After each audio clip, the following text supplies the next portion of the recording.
justamente. Então, o assunto de hoje, gente, é a partir da imputação e pagamento. E aí, Dionara, já que você começou a ler, não sei se foi o mesmo assunto que eu estou lendo, mas dê uma lidinha aqui e me diga o que é imputação e pagamento. Nas suas palavras. É o tempo que eu me organizei aqui no chat para poder, né? Vamos lá. Tente lá falar alguma coisa. O que é imputação e pagamento? Nós estamos falando de formas que o devedor tem, né? De pagar o credor além da forma universal, né? Imputar quer dizer que deve pagar. É o quê? Isso.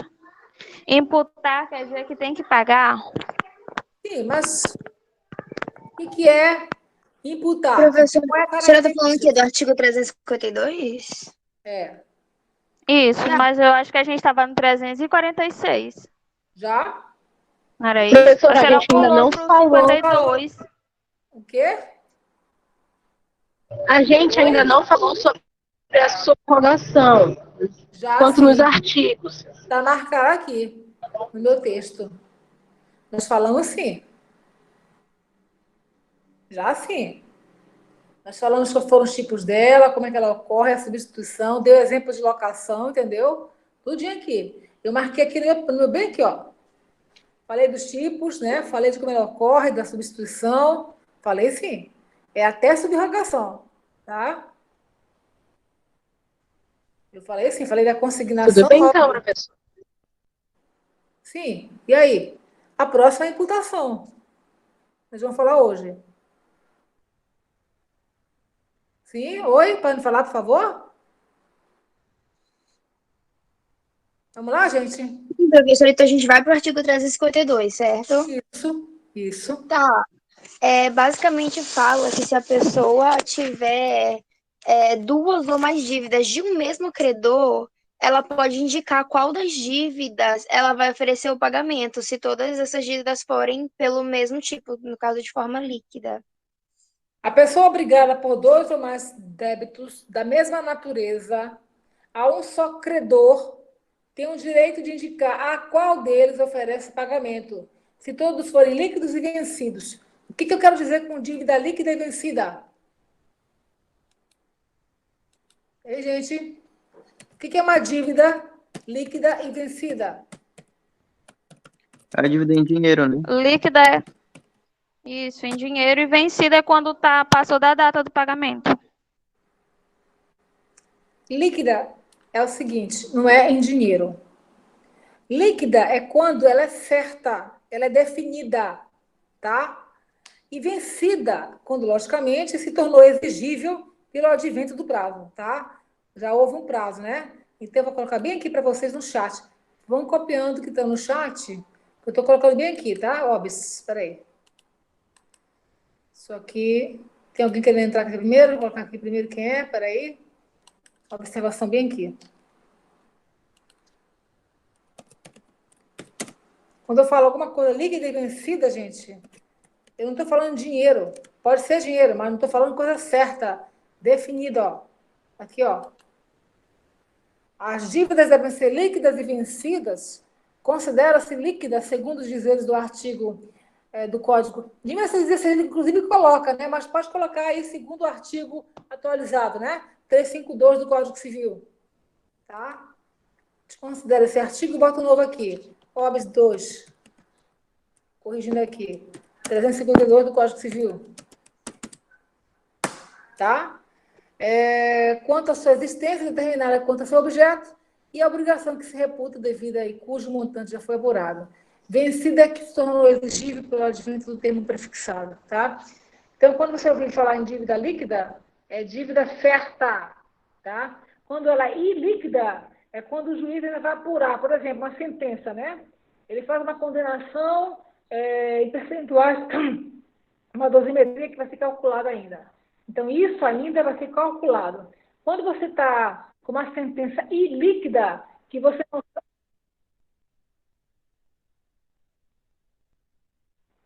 Não sei por que, então, porque eu estou normal aqui. Eu também, professor. Estou com Tá o longe. iPhone ligado, está tudo bem aqui. Está tudo ótimo. Está ouvindo melhor que ouviu? Melhorou? Tá? Eu estou falando, deixa eu pegar o fio aqui da meada. Nós saímos de um capítulo que tratava-se do pagamento universal. E nós entramos num capítulo que fala ainda de pagamento, mas de outras formas que o Código Civil criou para que a pessoa pudesse dever pagar o credor, ou seja, o devedor pagar o credor. E essas formas, nós começamos com a consignação em pagamento, tá?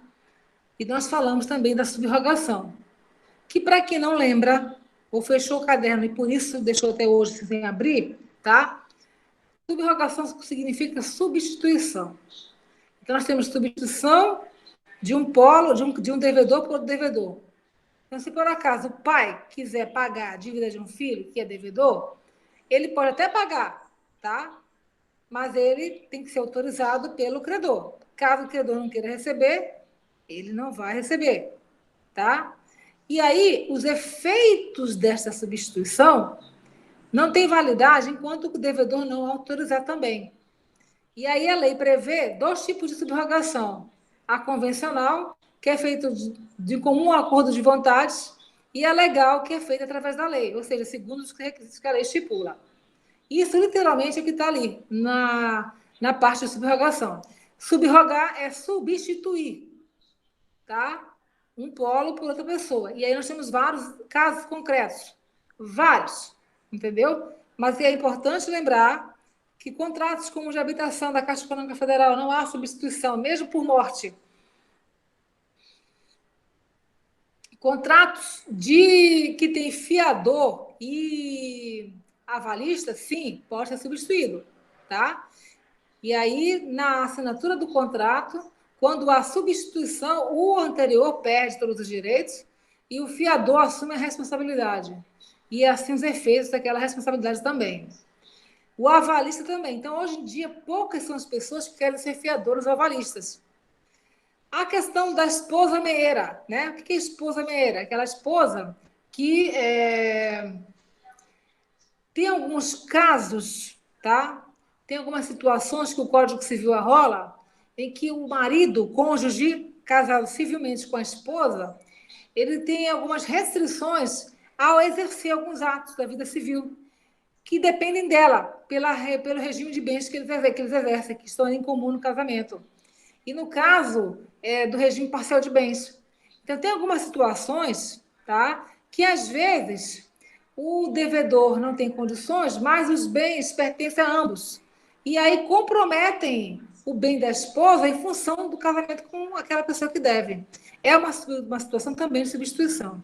Então, nós temos algumas situações que são roladas pelo Código Civil para que vocês possam saber que credor e devedor não é só compra e venda, tá? É toda situação que envolva o quê? Um bem, que envolva o quê? A aferição de valor, tá? E aí eu estou falando agora de imputação de pagamento. Aí eu coloquei aqui, ó, a imputação de pagamento ocorre quando o pagamento é insuficiente para saldar uma dívida ou todas as dívidas juntas, tá? E a pessoa, obrigada por 2 ou mais débitos da mesma natureza, ela escolhe um.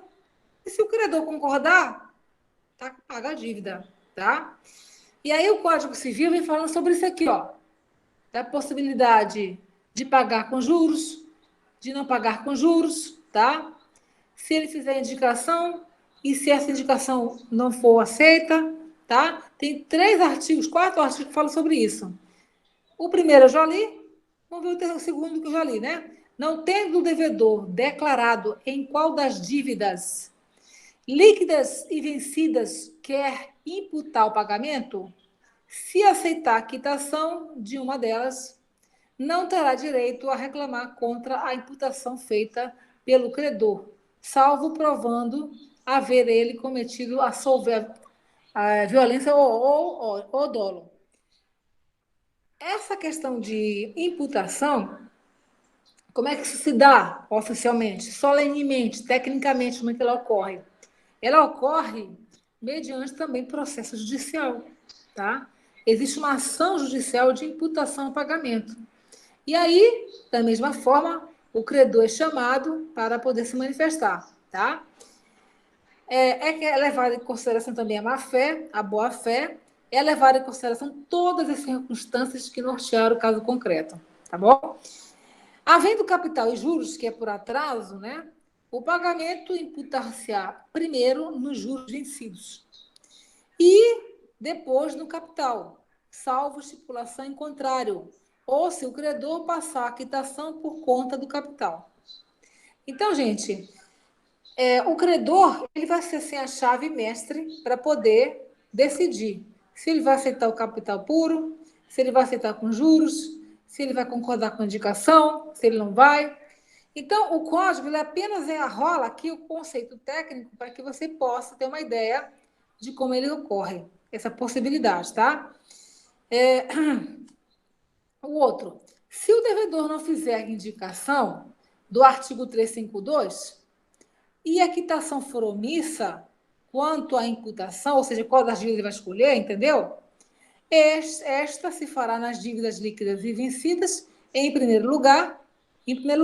Se as dívidas forem todas líquidas e vencidas ao mesmo tempo, a imputação far-se-á na mesma, far-se-á na mais onerosa.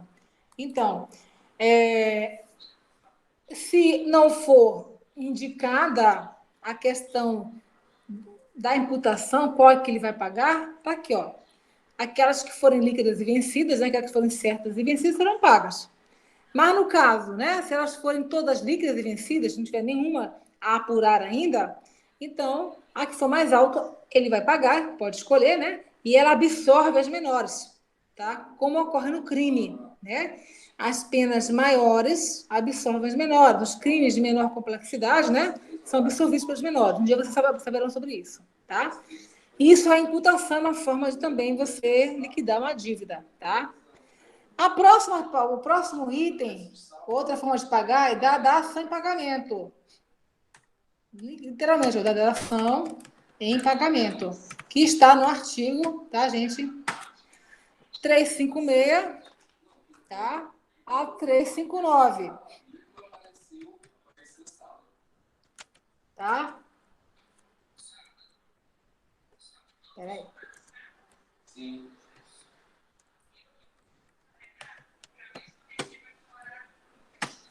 E aí vamos ver qual o conceito de dação em pagamento.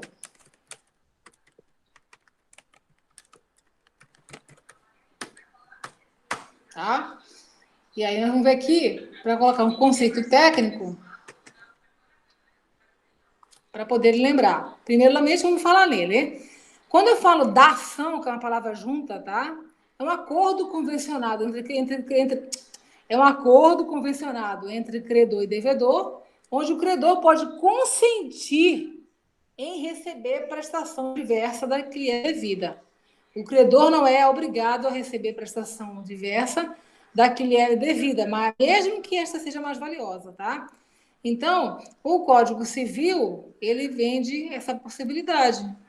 Tem pessoas que, né, podem simplesmente concordar. Eu não tenho dinheiro, mas eu posso oferecer agora, enfim, posso pagar isso, né? E, de repente, possa ser possível, né? Pessoas aceitarem receber, né? Às vezes até coisas mais valiosas. Mas não é obrigado a ser mais valiosa, tá, gente? Não são critérios pessoais dos credores. Bem, e ele fala assim: o credor pode consentir em receber prestação diversa da que lhe é devida, tá? E aí, você vê um bem material por dinheiro. Se ele consentir, está consentido.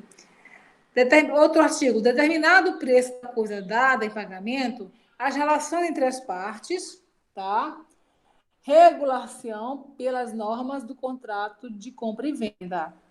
Então, o que está estipulado no contrato será, assim, o referencial para que haja cobrança, né, da coisa, né? Muito bem. Se for título de crédito, a coisa dada em pagamento, a transferência importará em cessão.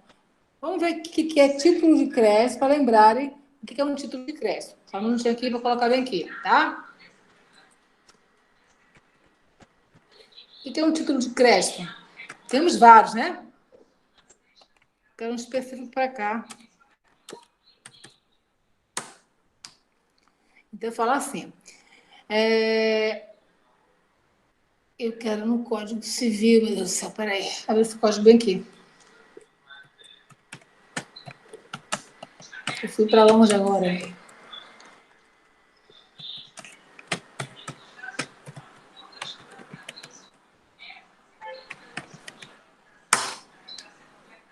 Então, título de crédito em credor, gente, é qualquer direito que está representado por um documento, tá?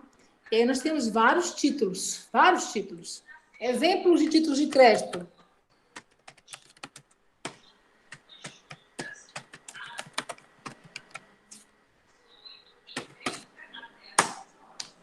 Tá? Vamos colocar aqui. É um tipo de documento que representa a responsabilidade da dívida nele escrito. E os exemplos maiores são notas promissórias, letras de câmbio, duplicatas, né? São títulos de crédito, inclusive extrajudiciais, tá? O maior título de crédito que nós possuímos, judicial, é uma sentença. Deixa eu colocar bem aqui. Vocês verão isso no CPC, ainda estão vendo, tá? Então, vou colocar conceito de títulos de crédito.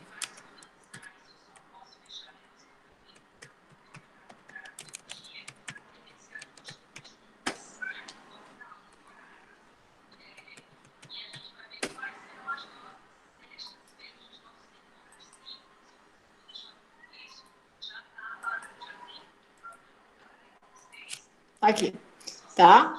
E aí os exemplos, mas eu vou crescer ainda aqui mais, tá? Ele fala sobre isso aqui, eu vou crescer outros exemplos, tá? Duplicatas, cheques, que mais? Tem notas promissórias, tem outros que eu esqueci agora, seguros, títulos de crédito, tem vários tipos de crédito. São os extrajudiciais, são considerados extrajudiciais. E os judiciais, o maior dele é o judicial, né? Que manda é a sentença. Ela vem reconhecendo um direito, você converte esse direito em execução, e aí o juiz vai transformar essa sentença condenatória em título possível de execução, tá? Vamos lá. Então, isso aqui está dizendo aqui no Código Civil. Muito bem. O 359. Eu vou botar bem aqui, falei, estou com o telefone aqui em pé. Vamos lá.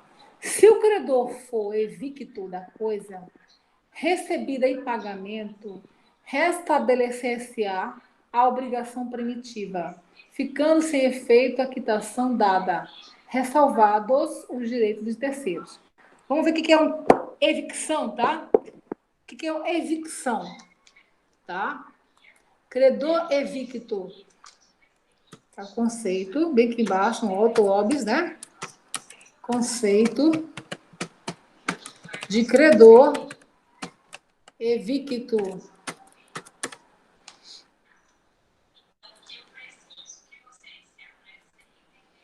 Vem aqui. Evicção.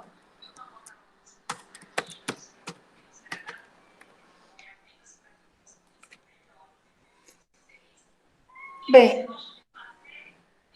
não quero isso aqui, não. Quero outra coisa aqui. Evicção consiste na perda total ou parcial da posse ou propriedade de um bem que uma pessoa adquiriu em favor de um terceiro, por meio de determinação judicial movida por outras partes. Então, isso é que é evicção. Então, quando eu falo em credor evicto, é alguém que perdeu alguma coisa, né? Na relação judicial, processual, na relação contratual. Tá. Aí, exemplo de evicção. Um bom exemplo de evicção se dá quando alguém vende um objeto para um indivíduo e descobre-se que o produto não pertencia à pessoa que vendeu, e sim a uma terceira. Ou seja, é a venda de que o produto que não lhe pertence. Então, exemplo de evicção aqui, tá? Exemplo de evicção.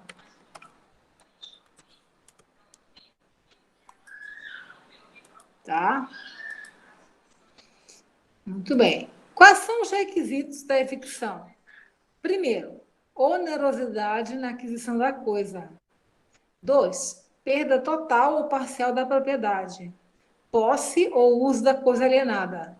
3. A ignorância por parte do adquirente da litigiosidade da coisa. 4. O direito do evictor anterior à alienação. E 5. A denunciação da lide. Tá aqui os requisitos da evicção. Já que o código falou sobre isso, vamos ver requisitos. Então, quando ouvirem falar a palavra evicção, alguém perdeu alguma coisa, né? Parcialmente ou totalmente.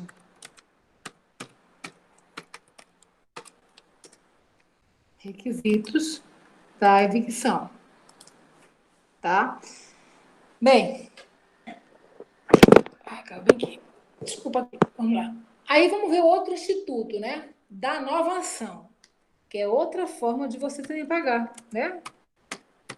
Pelo próprio nome, dá para ter uma ideia do que é.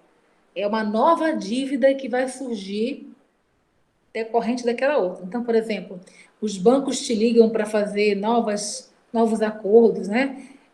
Assumir dívidas novas, reconhecer dívidas novas. Então, ele fala assim, aqui no artigo 360, dá-se inovação quando o devedor contrair com o credor nova dívida para extinguir e substituir a anterior. 2. Quando o novo devedor sucede ao antigo, ficando este quite com o credor.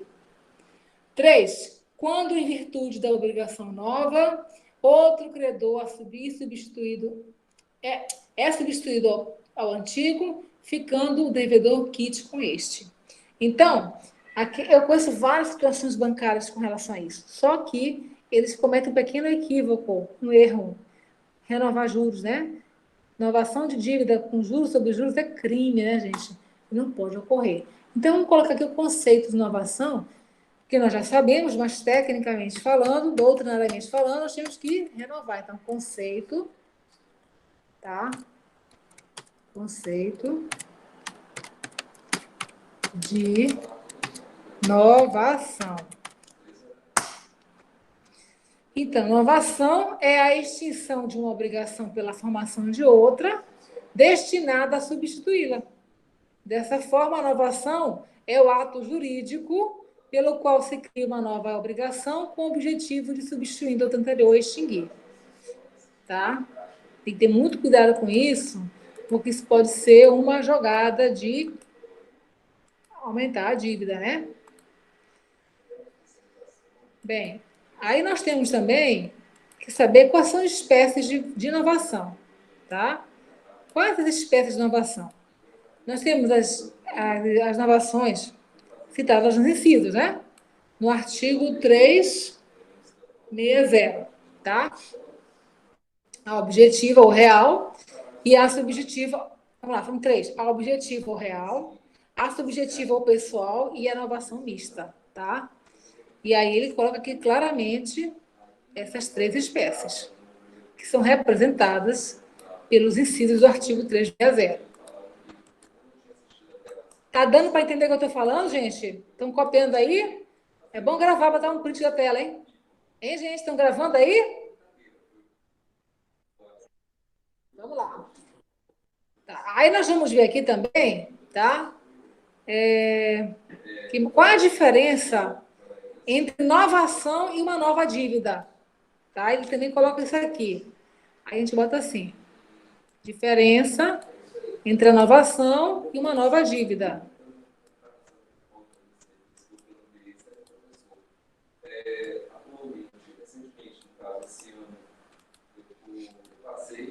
Diferença entre inovação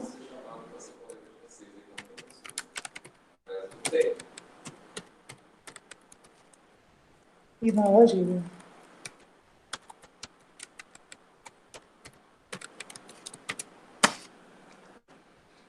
E aí a gente coloca aqui para ilustrar, né? Para que verem que, que tem uma diversidade substancial. São iguais, né? Mas tem apenas que verificar algumas situações secundárias, né? Para evitar, estipulação de nova taxa, né? A nova dívida, ela não pode ter o quê? No caso da inovação, novas taxas. ela tem que permanecer com os valores antigos, né? Então, vamos ver aqui outra coisa importante aqui.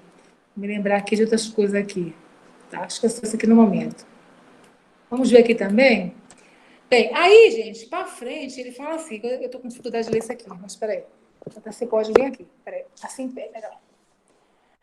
Aí fala assim, não havendo ânimo de inovar, expresso ou tácito, mas inequívoco, a segunda obrigação confirma simplesmente a primeira.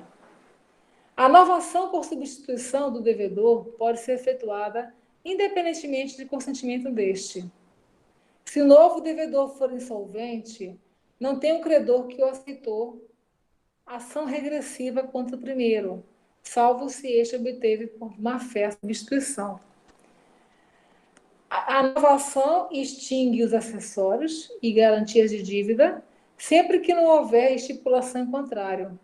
Não aproveitará, contudo, ao credor ressalvar o penhor, a hipoteca ou anticrese, se os bens dados em garantia pertencerem a terceiro que não for parte da inovação.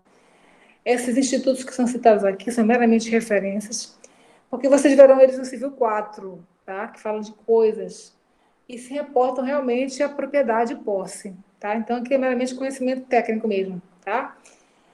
Operada a novação entre o credor e um dos devedores solidários, somente sobre os bens do que contraía a nova obrigação subsistem as preferências e garantias do crédito novado. Os outros devedores solidários ficam, por este fato, exonerados. Está tratando da solidariedade, né? Como é que é tratado? Peraí, tem alguém me chamando aqui, tá? Como é tratado? 366. Importa exoneração do fiador a novação feita sem seu consenso com o devedor principal. E o 367, salvo as obrigações simplesmente anuláveis, não podem ser objeto de inovação obrigações nulas ou extintas. Então, cada artigo desse você vai ter que ler, entendeu? Obviamente que esses que eu vou marcar aqui são meramente conhecimento da sua existência, como eu falei, porque não viram, né? Anticrese, bem aqui, o 364. Meramente informação para vocês, mas são institutos que dão garantia de bens, né? Então, quando a inovação nessa situação aqui ocorre dessa forma, tá? E o que mais interessa para a gente é o inciso 3, é o artigo 360, incisos, tá? O 361, 362, 63, o 365, 6, 7, tá? Que envolve situações peculiares e que nós vamos ver posteriormente, mais uma vez, de uma outra forma, tá? Outro instituto que nós vamos ver também é da compensação, tá? Vou botar bem aqui. O próprio nome diz, né? Você pode compensar a tua dívida de uma outra forma, né? Tu pode ser meu credor e eu ser teu devedor. A gente pode se autocompensar. Te devo a luz, tu me deve a água. A gente pode fazer uma, né, compensação. Tá? Se forem equivalentes, se forem iguais, né? Alguns critérios são importantes. Aí vamos ver o conceito de compensação. Tá? Peraí, rapidinho.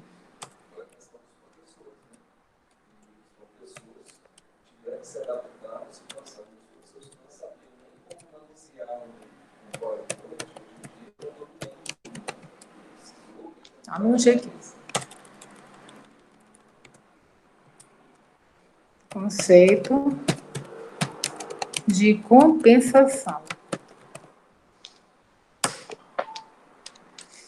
Então, como eu falei anteriormente, compensação é o ato de compensar. Ou seja, dar algo em troca de um favor ou esforço feito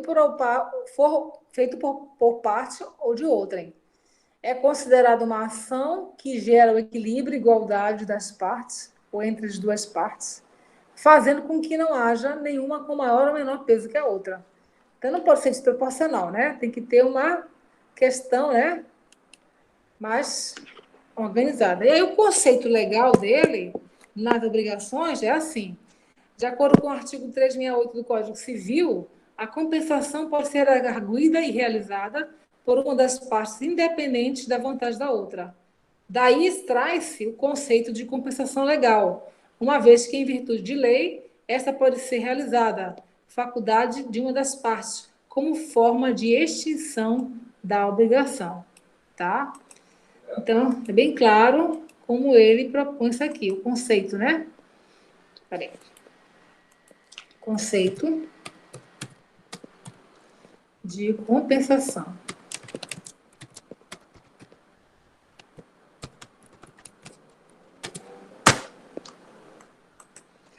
Lembre-se que eu estou falando de formas de adimplir e extinguir. Então, o código te oferece possibilidades e alternativas de pagar a dívida. Você não faz porque você não quer, ou não pode, né?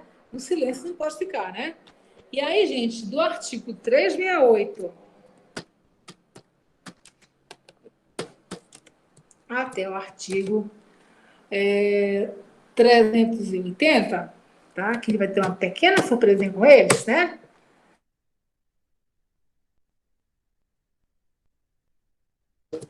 Dá uma lida, né? Para saber do que se trata. O Luz, tá querendo vir, Luciano? Tá pensando? Então tá, vamos lá. Então, nós estamos falando de compensação, tá, gente? Se duas pessoas forem ao mesmo tempo credor e devedor, uma das outras, as duas obrigações extinguem-se até onde se compensarem. Então, são obrigações iguais, né? E elas não podem ser mais valiosas do que as outras e têm que ser equilibradas, tá? O artigo 369. A compensação efetua-se entre dívidas líquidas, ou seja, certas, né? Vencidas, e de coisas fungíveis, de coisas que podem ser substituídas, que não pode ser substituído, não pode ser compensado, tá? O 370, né?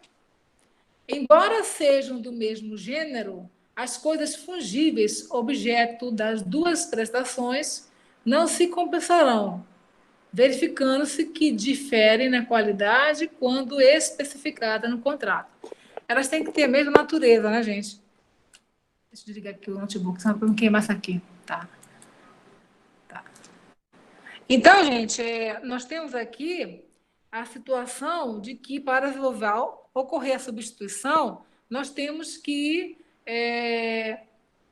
verificar a qualidade, a quantidade, a natureza, né? Para que haja essa compensação. O 371.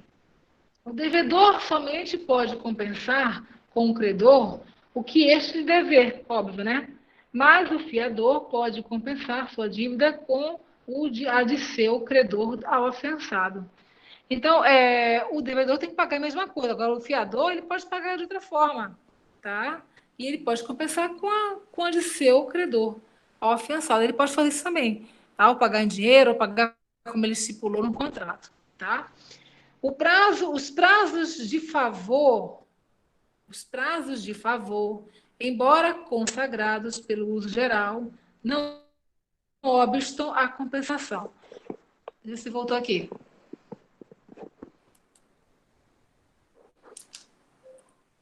Voltou, Luciano, eu acho que voltou. Só um minutinho aí, gente. Voltou. Peraí, como é que eu estava aqui na... Voltou a energia. Não. Eu quero o código deles aqui. Só um minutinho, gente, que voltou aqui. Eu só consigo voltar, peraí. Isso é péssimo, essa oscilação. Um minutinho, gente, tá? Peraí. Péssimo isso aqui. Tá. Oi, gente, voltei aqui. Tudo bem agora? Melhorou? Voltei. A luz voltou aqui. Estão vendo ainda, gente? Sim, professora. Beleza. Agora ficou ótimo. Então, gente, eu estava falando da compensação, né? Cheguei a colocar o conceito de compensação? Botei, não botei? Não, né? Vamos lá, conceito de compensação.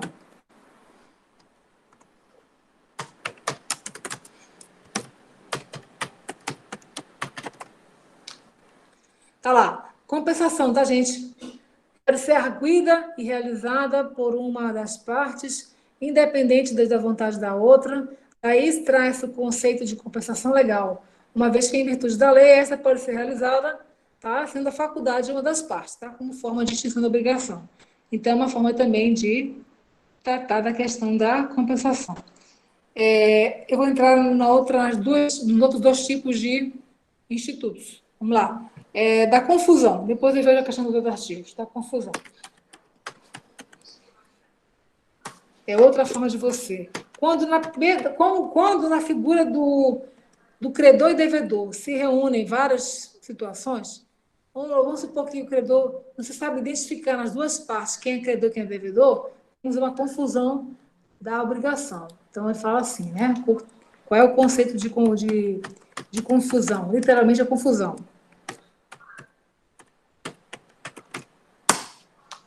Tá?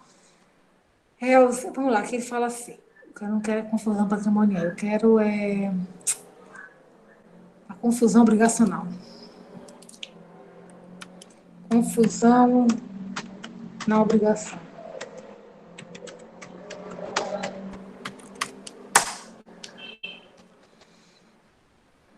Aqui. Na esfera legal, na esfera civil, para o direito das obrigações, a confusão ocorre quando as qualidades de credor e devedor se verificam na mesma pessoa. Decorrência de um ato inter vivos ou mortis causa, o que leva à extinção da relação jurídica obrigacional. Portanto, a confusão uma das formas de extinção das obrigações. Isso se vê muito, muito mesmo, gente, na questão do inventário, das heranças, né? Então, você às vezes deve ter um direito e deve, por exemplo, a Receita Federal. Então, se você entra com um processo administrativo para reaver alguma coisa que você pagou indevidamente, e a Receita verifica que há um débito no seu nome para com ela, ela às vezes, né, ela faz essa proposta para poder você também pagar suas dívidas, né? Com aquele dinheiro, aquele direito que foi adquirido, tá? Vamos ver aqui, na questão da confusão ainda, né? Como identificar uma confusão, né? A confusão em um caso concreto. Como identificar? Para facilitar a identificação da confusão em um caso concreto, podemos nos basear em 3 requisitos. Essa unidade pressupõe a existência do mesmo crédito ou da mesma obrigação. Ou seja, o indivíduo deve ser credor e devedor da mesma obrigação para se caracterizar a obrigação. Então, como identificar uma confusão, né? Como identificar? Então, como identificar? Identificação da confusão. Da confusão, que é a reunião do credor e devedor na mesma pessoa. Confusão.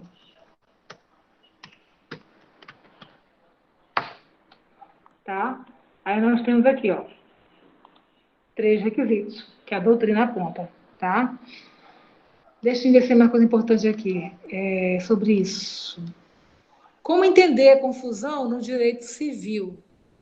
Para entendermos melhor a confusão no direito civil brasileiro, precisamos entender o seu significado. O termo confusão advém da palavra latina confisio, onis, significando mistura, mescla, desordem, fusão, dentre outras acepções. Então, no dito obrigacional, é a confusão que existe, né? É a mesclagem que existe entre credor e devedor. Não se podendo identificar quem é quem na história, tá? Vou colocar um óbvio aqui, que achei interessante isso aqui, né? Colocar para vocês saberem do que eu estou falando. E aí, no Código Civil, é do artigo 381 até o artigo 384. Artigo 381 até o artigo 384. Tá? E o último instituto se chama da remissão da dívida. Remissão significa perdão, mas vamos dar um conceito técnico também, né? Da remissão da dívida.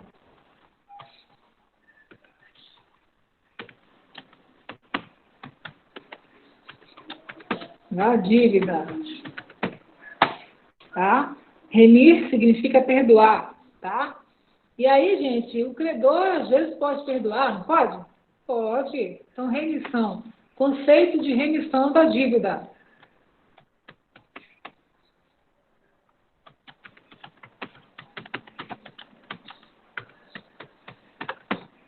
Tá? E aí, o que é uma remissão? Né? Vamos ver aqui. Na área do direito, a remissão é o ato de perdoar, renunciar, ou liberar a obrigação que alguém teria para com a justiça. Essa extinção de obrigações está prevista no artigo 385 do Código Civil. A remissão da dívida, aceita pelo devedor, extingue a obrigação, mas sem prejuízo de terceiros. Tá? Então, nona peça aqui é importante, né? Que é um conceitozinho técnico que você tem sobre remissão de dívidas, tá? Perdoar, renunciar. Como é que você ocorre? Vamos ver, né? Similares, todo mundo quer, né? Conceito de remissão.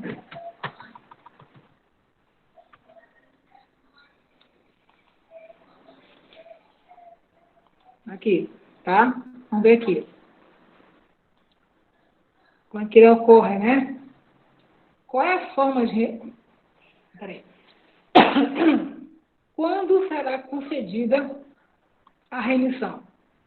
A remissão será concedida pela autoridade administrativa por despacho fundamentado, podendo ser total ou parcial, conforme a autorização legal do artigo do Código Tributário Nacional, determinando que a lei instituidora da remissão considera-se o quê? A situação econômica do sujeito passivo. Tá? Então, eles levam aqui a questão financeira da pessoa, né? Para ter uma ideia de como isso poderá ocorrer. Então, 2. Como é que pode ocorrer isso aqui? Forma da ocorrência, né? Outra coisa que falava daqui, a ocorrência. Como é que ela pode ocorrer? Então, levando-se em consideração a situação econômica da pessoa, né? Fundamentada, logicamente, no direito, né? Então, você vê a questão da renúncia, da remissão, né? Do perdão, né? Da dívida, né? Às vezes não vale a pena, é tão alto que nem compensa, né? Não sabe que a pessoa não tem nem chance, é um idoso ou algo parecido, né? Qual é a forma de remissão? A remissão pode ser quanto à forma expressa, tácita ou presumida. E observem que esta doutrina que eu estou colocando para vocês, ela está no código, em forma de artigos, por isso que eu não estou lendo os artigos. Estão percebendo isso, né? Lógico, né? Se você está lendo um editor, só que eu estou lendo da doutrina. O que está na doutrina está no código, né? Só que a gente vai já resolver isso. A remissão pode ser quanto à forma expressa, tácita ou presumida. Remissão expressa ocorre quando o credor remitente perdoa a dívida de forma escrita, verbal. Como, por exemplo, A realiza uma declaração por meio de um documento particular, perdoando a dívida de B. Tá?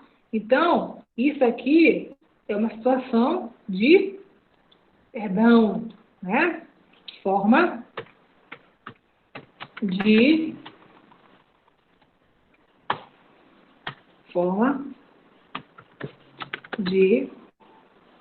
remissão. Tá? Então, pode ocorrer que para extinguir essa obrigação, tá? Haja-se perdão dessa forma aí, ó. Tá? E então, a gente finaliza com a remissão todos os institutos que o Código arrola sobre a possibilidade, a possibilidade de extinguir uma obrigação. E aí nós vamos entrar na outra parte do Código, que se fala do inadimplemento. Aí sim, eu acabo o adimplemento e entro no inadimplemento das obrigações. O adimplemento é o que? A solvência, né? São as formas que o Código estipulou para você pagar a dívida. São muitas, várias nuances que norteiam a obrigação. Nós vimos aqui várias, né? A gente vem batalhando com isso desde o início, né? Uma por uma, lendo uma por uma, né? E aí nós vamos entrar no capítulo, não hoje, mas na próxima aula, que fala quando esgotados os meios para adimplir uma dívida, para solver uma dívida, e esta não é adimplida, ela entra na outra categoria chamada de inadimplência, ou seja, na insolvência. E o que você vai ver na insolvência? Aí o Código fala, primeiro, ele faz um apanhado geral do que é inadimplência, ele fala da possibilidade de ter prejuízos para o credor, chamado perdas e danos, ele fala dos juros legais, de cláusulas penais por atraso de dívidas, né? onde é a estipulação de várias... Não são punições, são alguns tipos de quê? De ocorrências, né? Que podem aumentar a dívida, de acréscimos, né? Punição tem um bem pesado, mas é aquilo que eu quero ter na fala. E vamos ver das arras no final. Então, quando nós chegarmos em arras no final, nós encerramos todo o conteúdo do semestre. Todinho, tá? É até essa unidade que nós encerramos todo o nosso conteúdo. E aí o que vai acontecer? Para vocês que não olharam os artigos que eu pedi para olhar para vocês, eu vou colocar agora na plataforma da FACAM a atividade avaliativa da segunda avaliação, tá, gente? E aí eu vou pedir para interpretar, tá, alguns artigos desses que eu já li, desses que eu não li, outros eu li e não li, valendo os 3 pontos para a segunda avaliação, ok? Para fazerem vocês lerem os artigos. Porque tem alguns que eu passei por cima, que eu tenho certeza que eu passei. Mas quando vocês forem ler os artigos, verão que estão na doutrina que eu falei aqui. É meramente uma reiteração do conteúdo. Está entendido isso, gente? Tem alguma pergunta? Por favor, se manifestem. Oi, estou ouvindo. Por favor. Os colegas, por favor, se manifestem. Por enquanto não, professora. Eu gostaria de ouvir mais alguém. Marcelo, Paulo Quezede. Safira Bolt saiu. Por agora. Maiane. Vamos ver a nossa Stephanie. Stephanie, né? Eu já disse no chat, professora. Não tenho dúvida, não. Beleza, é o que eu li, desculpa. Alguém mais? Não, né? Não, a professora pode até postar atividade, gente. Tá. Vou colocar agora na plataforma nesse momento, tá? Para que vocês possam fazer. Vou dar um prazo para vocês, valendo 3 pontos. Hoje são 10 de maio, tá? Então, até o dia 10 de junho, nós temos aqui um mês, né? 10 de maio, 10 de junho, eu vou colocar o prazo final. Eu não quero atraso. Eu não quero ninguém caindo de paraquedas aqui, não pode colocar. Olha o prazo, 30 dias, tá? Para fazer essa atividade. Eu não quero nenhum problema pós-prova, tá, gente?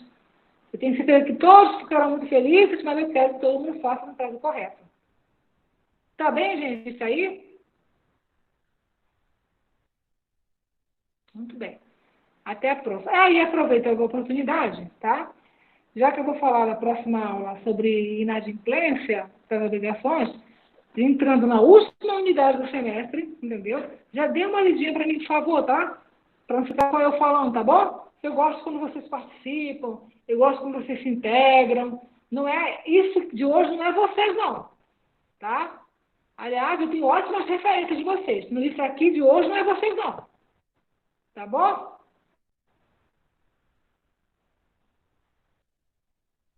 Boa tarde. Tudo de bom.